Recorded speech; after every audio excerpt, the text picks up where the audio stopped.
We are sitting atop one of the major aquifer resources on the planet.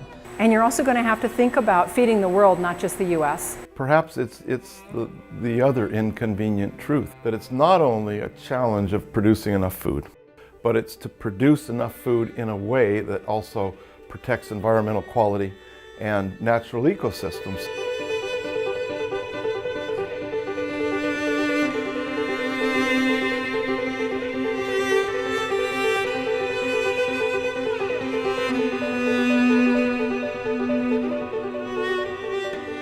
A precious but shrinking resource, an expanding population, a changing climate. The global challenge in the 21st century is how to grow more with less. So now you're going to feed the world with new challenges, and you're going to feed the world under conditions where we need more than we ever needed before. The paths to solutions are being paved by the Robert B. Doherty Water for Food Institute at the University of Nebraska. The institute was established in 2010 thanks to a generous $50 million gift from the Robert B. Doherty Charitable Foundation. This is a place where Nebraska and the University of Nebraska and the Doherty Foundation can make an enormous difference. Nebraska is an ideal laboratory for research and education on the challenges of water for food. The state has the most irrigated acres of farmland in the country and a climate that varies from subhumid to semi-arid.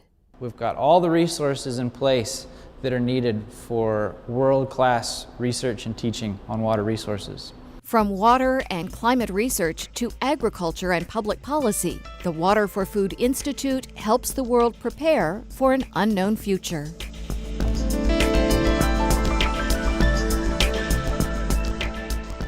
Nebraska sits atop a vast underground water reservoir. The Ogallala Aquifer gives life to the fields above it. A Nebraska scientist studies groundwater in Nebraska and all over the world using environmental tracers that tell us how groundwater moves around. An understanding of the way groundwater flows is an essential underpinning of sustainable agriculture that's dependent on irrigation.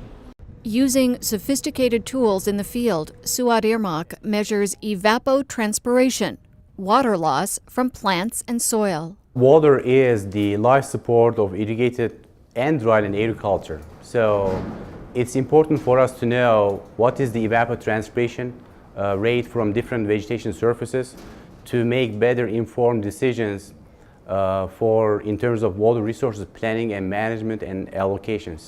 Tomorrow's problems are solved by today's innovation. Engineers and computer scientists work on wireless underground sensor networks that tell irrigation systems when and where to water and how much. Our goal eventually is to make the soil tell us what to do instead of trying to guess. The Water Optimizer is a tool that helps growers determine the most efficient and profitable way to use a limited allocation of water. We can maybe help growers get to the right decision faster and maybe provide them with a less costly alternative to get there.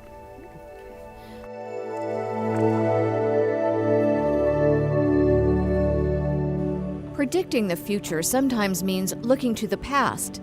That's the job of University of Nebraska paleoecologist SHERI FRITZ. Core samples from lake sediments produce a geologic record that tells the story of so-called megadroughts that were longer and more severe than the Dust Bowl. We can study the past to understand how systems respond to rapid climate change, how resilient is the hydrologic system. And so by studying the past, we hope that we have a more complete understanding of how the system works and how resilient it is.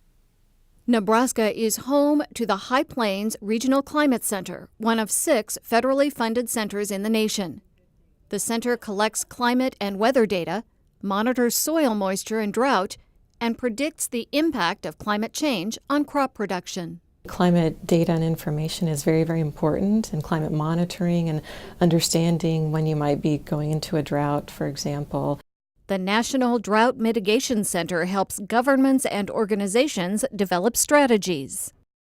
We are by far the leading university in the world. I think the leading institution in terms of things like drought preparedness, drought monitoring, mitigation, policy formulation.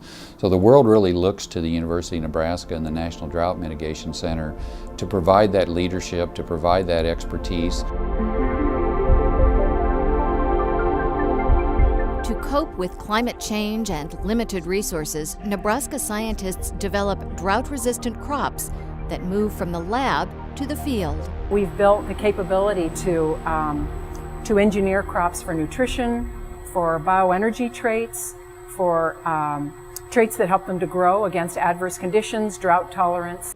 We think that the basic discoveries that we make can then be applied to crop plants and tested in the field and have an impact both for the state of Nebraska and the United States, but also for people in developing countries where drought is an ongoing problem.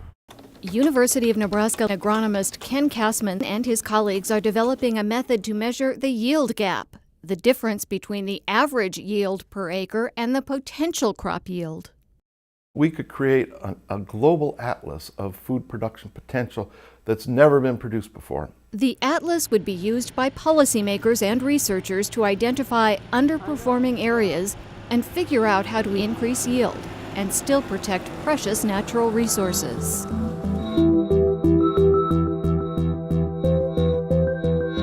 As the clamor for water builds, the University of Nebraska navigates a sea of legal and policy issues that affect supply.